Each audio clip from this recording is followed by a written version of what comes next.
Assalamualaikum warahmatullahi wabarakatuh. Salam sejahtera untuk kita semua. Semoga kita senantiasa diberikan kesehatan, kebahagiaan oleh Tuhan Yang Maha Kuasa. Senang sekali pada pertemuan hari ini kita masih bisa diberi kesempatan, semangat untuk belajar. Kita akan sama-sama belajar mengenai perkembangan fisik dari peserta didik.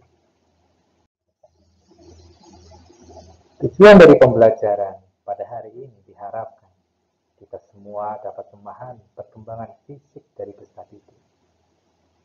Perkembangan fisik itu sendiri merupakan tempat berkembang berbagai perkembangan manusia. Di dalam fisik itu terjadi perkembangan kognitif, sosial, moral, agama, dan bahasa. Karena fisik merupakan tempat bagi perkembangan psikis manusia.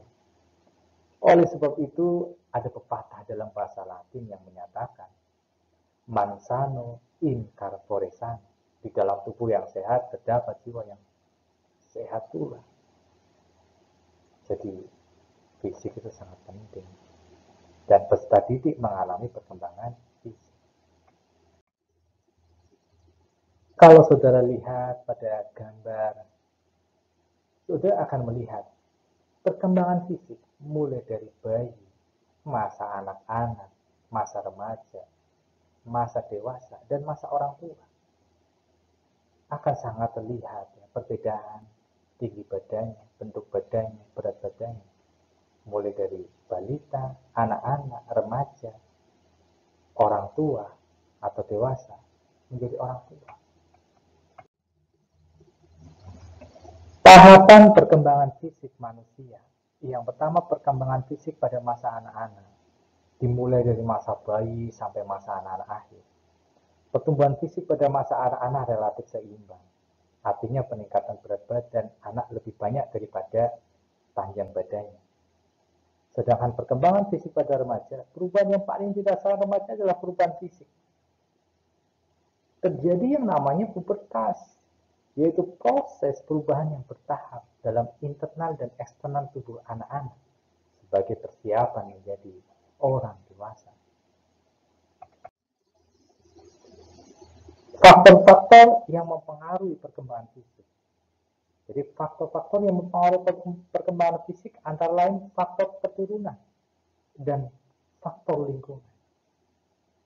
Kalau faktor keturunan antara lain karena genetik, karena gen yang mempengaruhi tinggi badan, berat badan, warna kulit, warna mata, dan warna rambut. Jadi kalau orang tuanya, mohon maaf ya, kalau orang tuanya tinggi, kecenderungan secara genetik akan menurunkan kepada anaknya, maka anaknya kecenderungannya akan tinggi. Begitupun sebaliknya. Kalau orang tuanya putih, anaknya kecenderungannya secara genetik akan mengikuti orang tuanya putih. Begitupun sebaliknya. Faktor hereditas juga berkaitan dengan puncak perkembangan. Faktor lingkungan seperti iklim, kesehatan, gizi, pola asuh, dan kasih sayang orang tua juga mempengaruhi perkembangan fisik anak. Kalau lingkungannya panas, punya kecenderungan warnanya akan menjadi hitam kulitnya. Faktor kesehatan, gizi, pola asuh. Faktor lingkungan ini juga mempengaruhi perkembangan fisik. Mungkin saja secara genetik orang tuanya tinggi badannya tidak terlalu tinggi, tapi kalau anaknya gizinya terpenuhi, olahraga, pola asuhnya baik, maka anak ini, peserta didik ini akan memiliki fisik lebih tinggi daripada orang tua. Nah, yang selanjutnya mengenai permasalahan perkembangan fisik. Jadi remaja selalu melihat ke kaca untuk memastikan dirinya sebaik yang diimpikannya. Saya, saudara, sebagai calon guru tentu sudah merasakan saat-saat remaja sering ngaca. Apakah rambut saya sudah bagus? Apakah tampilan saya sudah menarik atau belum? Itulah masa-masa pubertas, masa-masa remaja yang juga menjadi sebuah persoalan atau permasalahan kalau tidak ditanggapi dengan benar. Yang perempuan ada jerawatnya 1, 2, atau 3 akan merasa malu ketika keluar rumah, ya, merasa minder. Sehingga nanti kalau dikaitkan dalam proses pembelajaran, tentunya ini anak SMA atau SMK, saudara nanti akan jadi gurunya, saudara harus memberikan pengertian tentang permasalahan-permasalahan perkembangan fisik pada peserta didik. Jadi jerawat itu tidak menghalangi anak untuk belajar. Atau mungkin perbedaan-perbedaan perkembangan fisik yang muncul pada anak laki-laki atau anak perempuan. Karena perkembangan fisik pada remaja selalu memiliki berbagai permasalahan pada diri remaja itu sendiri. Kalau tidak disikapi dengan baik, ini akan menurunkan tingkat kepercayaan diri yang juga mempengaruhi pada proses belajar remaja.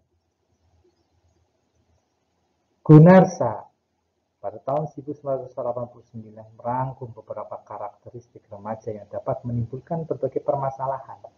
Karena nantinya saudara akan mengajar di SMK, di SMA, yang rata-rata usianya remaja.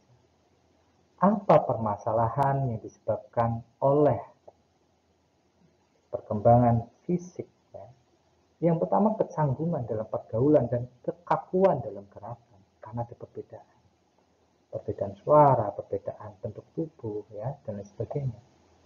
Adanya ketidakstabilan emosi pada diri remaja, adanya perasaan kosong akibat perombakan pandangan dan petunjuk hidup, adanya sikap penentang dan menantang orang tua, dan pertentangan di dalam dirinya sering menjadi pangkal penyebab pertentangan dengan orang tua. Kegelisahan karena banyak hal diinginkan, tetapi remaja tidak sanggup memenuhi semuanya. Pada masa-masa ini remaja punya keinginan senang bereksperimentasi, bongkar-bongkar motor kalau anak remaja laki-laki. Senang bereksplorasi, mempunyai banyak fantasi, khayalan dan bualan, kecenderungan berbentuk kelompok dan kecenderungan berkelompok. Oke, terima kasih telah menyaksikan video YouTube mengenai perkembangan fisik pada remaja peserta didik. Sampai jumpa lagi di pertemuan-pertemuan video selanjutnya di channel YouTube Yunus Indonesia. Jangan lupa subscribe. Terima kasih. Wassalamualaikum warahmatullahi wabarakatuh.